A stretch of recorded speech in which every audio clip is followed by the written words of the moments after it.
আমরা কোনো বোঝা মিলে বিশ্বাস করি না। বৃহত্তর স্বার্থে আমাদেরকে ঐক্যবদ্ধ থেকে সামনে নির্বাচনে আমাদের অংশগ্রহণ করতে হবে, সকলকে এক থাকতে হবে। ধৈর্য ধৈর্য ধৈর্য, ঐক্য ঐক্য ঐক্য, ধৈর্য এবং ঐক্য রেখে আমাদেরকে কাজ করতে হবে। এই জিনিসটা দয়া করে আপনারা মনে রাখবেন। আপনাদের অধীনস্থ ইউনিয়ন, ওয়ার্ড তাদেরকে মনে করিয়ে দেবেন।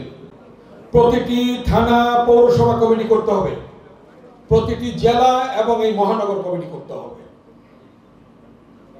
এর বাইরে এক চুল যাওয়ার আমাদের কোনো ক্ষমতা নেই এবং আপনাদেরও থাকবে না। আপনাদেরকে সেই কাজগুলি করতে হবে,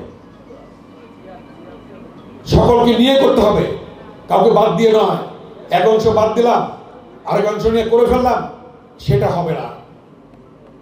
প্রয়োজন বোধে প্রত্যেকটি জেলায় যাব আমরা, প্রত্যেকটি থানায় যাব আমরা, প্রত্যেকটি ইউনিয়নে যাব আমরা, আমাদের নেতৃবৃন্দ যাবেন।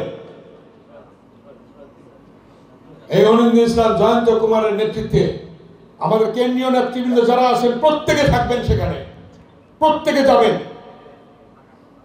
আমরা কোনো বোঝা মিলে বিশ্বাস করি না, কাউকে আমরা নিজেরা গোজামিল দেব না, কেন্দ্রীয় নেতারা গোজামিল দেবে না, আপনারা কেউ গোজামিল দেওয়ার সুযোগ পাবেন না। এটা চিন্তা করে এখান থেকে আজকে সিদ্ধান্ত নিতে হবে। এই খুলনা বিভাগকে একটি জাগরণ সৃষ্টি করতে হবে। খুলনা বিভাগের যে ঐতিহ্য রয়েছে, এই ঐতিহ্যকে ধরে নিতে হবে।